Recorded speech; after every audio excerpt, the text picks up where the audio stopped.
Hey, this is Tegan, one of the hosts of Beauties and Headcanons. Thanks for listening to the following broadcast here on Public House Media.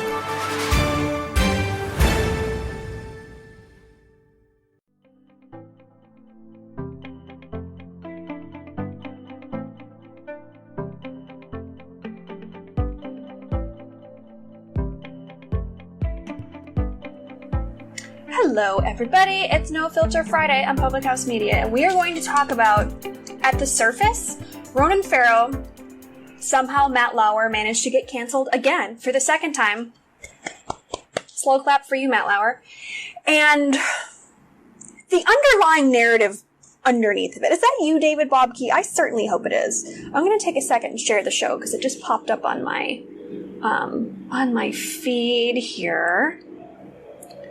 Trying to do a new... It's Roger Neal! I'm trying to do a new situation, doing a different mic this week, and I'm doing this from my phone now because trying to do a Facebook Live from a laptop has become exceedingly difficult with the new Facebook Live situation. Roger, you go live all the time. Do you do it from your phone or do you do it from a laptop? Because the laptop version is just basically undoable at this point. I don't blame you, because this is just too much to deal with, honestly. Like, the lag time is not cute. It is not cute at all. I have a Facebook portal, which I love to make calls and video calls. That's true! You know what I do, Facebook calls. We do that, I do that with some people sometimes. Any hoozles. So this week, Ronan Farrow is in a sort of a... I should rephrase this. Ronan Farrow is fine. Ronan Farrow is Gucci. He is good to go. NBC, on the other hand, has major issues with Ronan Farrow. And to me, where there's smoke, where there's smoke, there's fire. I mean, if they weren't shaking in their shoes, they wouldn't be making the statements that they're making. So basically, Ronan Farrow's book came out. We've talked about that before. And it actually I think it's the biggest episode that has ever, numbers-wise, for No Filter Friday. The world jumped on the Ronan Farrow episode. So if you haven't seen it, or if you haven't listened to the podcast version, go back and hang out with that episode, spend some time with it. It's longer than a normal show, but not as long as I've gone for some of them.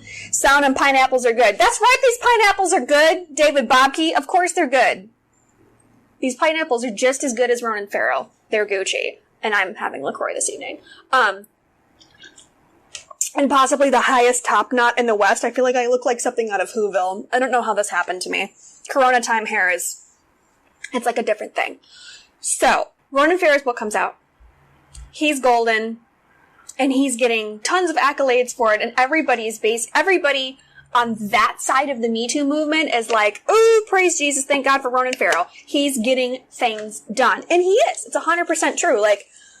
When we look at this from a historical context down the line, that will be if history is told accurately, which it almost never is, but whatever. If some people are still around to say I remember when, Ronan Farrow's book, To Catch and Kill, will be a pivotal moment in all of this because the pre-sales were insane. And it pivoted the whole narrative just like Terry Crews did, I think. Terry Crews was the first person to really make it pop because you just couldn't argue with his situation. It just couldn't be argued with, and everyone loves Terry Crews. He's a wonderful man. You just can't get around that. And then this Ronan Farrow book, Ronan Farrow's been in the thick of this his whole life. He's been seeing this a whole life. What are you going to tell Ronan Farrow? #nothing. That's right. But NBC is trying. So, according to NBC, they're like, oh, we didn't know anything was happening. Our organization is solid. Nothing to that effect has happened. But also, we've taken steps to, change things out. Executive-wise. Okay, so which one was it? So either you needed to clean house and you did, or you didn't.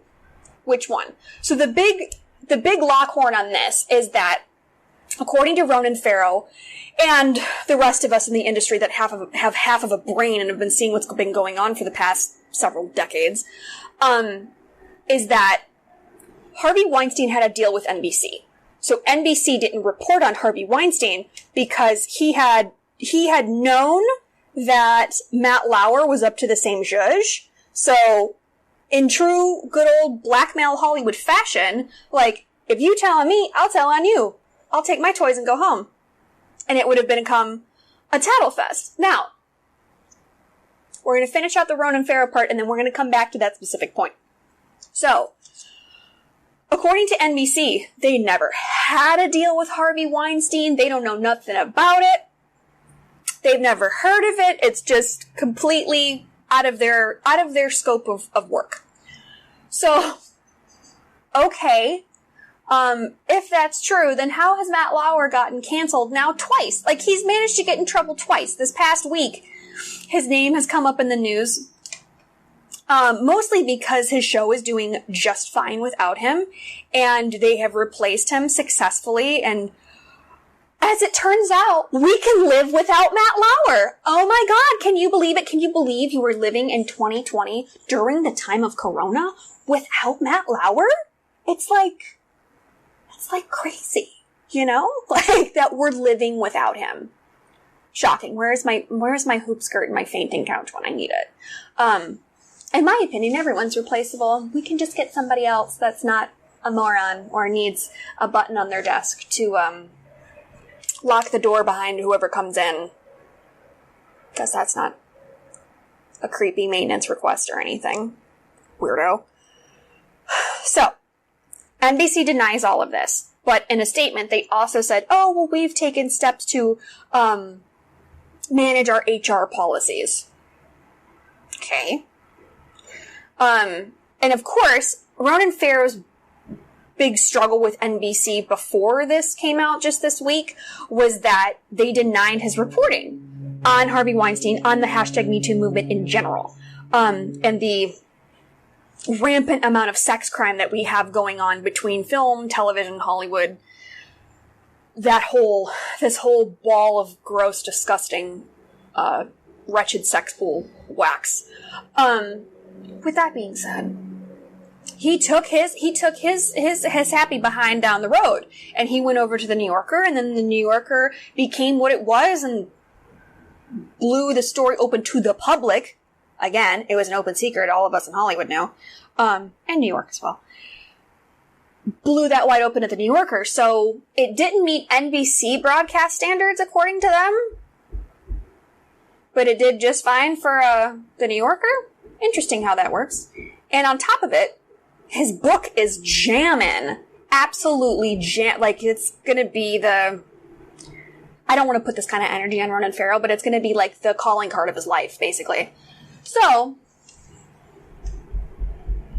all of these talking points that NBC is putting out as like a thinly veiled like crisis management situation.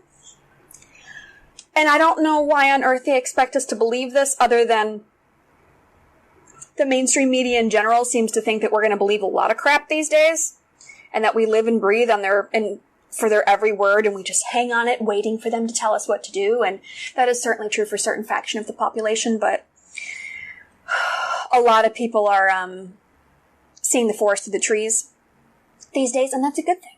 That is a good thing. And try as they might, the media has really tried to keep that razzle-dazzle going, to keep Oz behind the curtain, and that curtain is wearing so thin and so raggedy that I don't even know why they bother anymore. Like, what is the point? Like, what is the point? So, let's return back to our little talk about the blackmail between Matt Lauer and Harvey Weinstein and the people pulling the strings at NBC, particularly in the news division.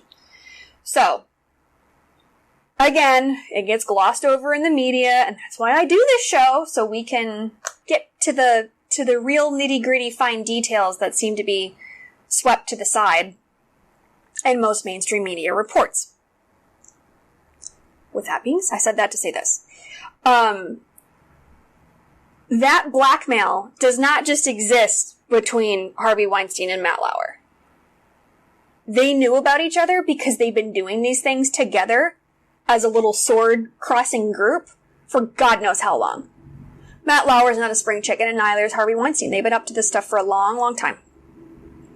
And their friends have been up to this for a long, long time. A la Jeffrey Epstein. And all of his buddies. Like Bill Clinton and Prince Andrew. All those hoes. All of the same hoes. Now, with that being said, that is why that club exists. They all do this together. A, because they're gross, disgusting people, and that's their thing. They're into that for whatever gross reason. But it's like running moonshine. It's a double-blind system. Well, if this person tells on me, then I can tell on them, and then they'll end up telling on these people, and now everybody's mad.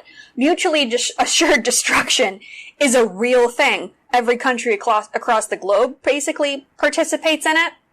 Look at all of this animosity between the US and China and other, large superpowers around the world.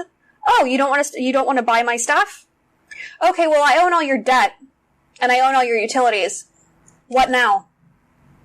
Mutually assured destruction is a real thing. It's a real thing in monster superpower governments, and it's also a real thing between bozos in Hollywood that like to rape girls. It's because up until now, it's worked. And you can't say that it hasn't. I mean, they've been riding pretty high on the hog for, I don't know, Harvey Weinstein personally the better part of 30 years. And then before that, if you've seen Ryan Murphy's Hollywood, that's a little twisted, but that gas station is real. It's a Starbucks now. It's one of the only Starbucks still open. It's always served well in hard times. World War II. Fill in lube, and now it's a Starbucks. And I highly, if you're ever in Hollywood or around the media district in Hollywood, go hit up that Starbucks and just go feel the vibes that are around it, because they're a real thing. But they're all blackmailing each other because they know they're all in on it. So if one goes down, that's why I've always called Harvey Weinstein the sacrificial lamb, because what he's been doing is horrible and just as gross as he is. But he's the tip of the iceberg, man. Like, the things that they were getting up to on St. James Island, facilitated by Jeffrey Epstein, will haunt you for the rest of your life. And that's not uncommon at all around, like, it doesn't just exist on that island. It exists all over LA, all over New York, Miami, anywhere there's a border, really. Anywhere there's gonna be major human trafficking. And it's not always, sex trafficking isn't always, like kind of like the glitterized version of it that they put on like traditional film or television or even in the news, because the news doesn't think that you can handle, I shouldn't say that you can't handle the truth, because they're not interested in telling you the truth. These news executives and these NBC people are a prime example of that, of like, we have to pay Matt Lauer all this money. He's irreplaceable. He's amazing. He's a Superman.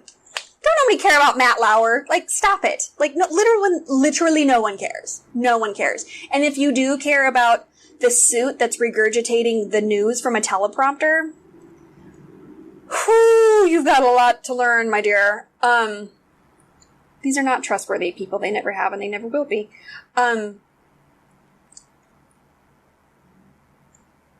We're just seeing the tip of this iceberg. And Ronan Farrow's book, I don't want to say it's leading the charge, because, like, although he does have a lot of personal experience with it in his entire life, he was kind of born into it, the people that are actually telling the stories of what happened to them with Harvey Weinstein, with Matt Lauer, with anybody that gets, Me Too'd, those are the stories that are firsthand accounts. And they really, really need to be pushed to the forefront. And we have. As a society, we've, been holding Harvey Weinstein personally and Bill Cosby, and certain other people accountable.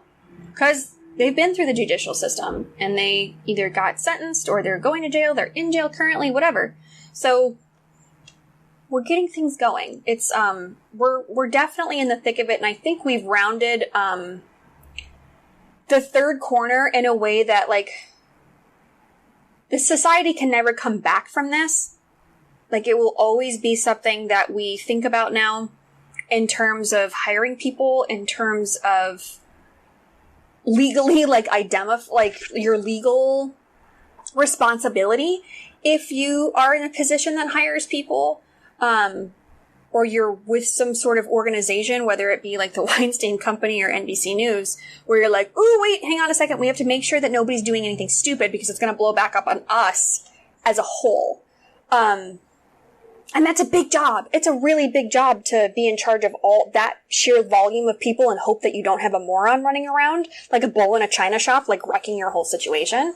But what I've been thinking about a lot lately, and it pains me to say this, but we're going to get all the way real on the show because it's No Filter Friday, and that's what we do. When you have things happen to you, whether it be from good old-fashioned sexual harassment to sexual assault or rape or the trafficking, the human trafficking that comes into play into these situations, a lot of times when you retell that story, people just say, oh, that's just how men behave. And you're like, what? First of all, I will not accept that because no, that's not just how men behave. That's not that's going to be a no. We're not going to lump every single guy into this category. And that would be like saying, oh, they don't have self-control. They're just a bunch of animals. Some of them are, but that's not the greater whole. That's not a good broad generalization because it's just not true. Not everybody has a trash dick, okay? The overwhelming majority of dick in this world is trash. Some of it's mediocre. Very few is actually worth anything. But it's not all. It can't all be trash, just by statistically speaking. So, with that being said, we have to figure out, as a people, what we will and we won't put up with, and how we're going to move forward on that, and how we're going to keep our workplaces, our education systems, our sports, whether they be professional or college or, God forbid, Little League, whatever, how we're going to keep these spaces safe from these morons that, oh, that's just how they behave. I'm not with it. I'm not having it, and neither should you. Like, it's just unacceptable, and I think that's really where the Me Too movement has gone, and largely in part to Ronan Farrow pushing these stories to the front and saying, this is gross, this is not right, all these people are in on it, they're blackmailing each other because they're all gross. It's just this circle jerk of blackmail, and once you bust one, you start infiltrating the entire situation, and you can pick them off one by one. I really don't know how Matt Lauer managed to get canceled twice. Like, he's a real overachiever, that guy. But there will be more. There will be more. Even though Corona has dominated our news cycle, there will be more. None of us are going anywhere. I'm not going anywhere. Harvey Weinstein still has to be tried in Los Angeles, and now, if you listen to the show, not last week, but the week before, he's got a case or two in London. So he's going to be on the perpetrator tour across the English-speaking world, and we're going to keep going, corona or no corona. It doesn't matter what the DNC does about their Joe Biden situation. The man wasn't going to win anyway. They just kind of showed their hand on how they deal with people that have accused politicians and how they're absolutely complicit and okay with a guy that runs around smelling people's heads and touching them in pictures and rubbing his dick on them like he's some weirdo in the New York subway.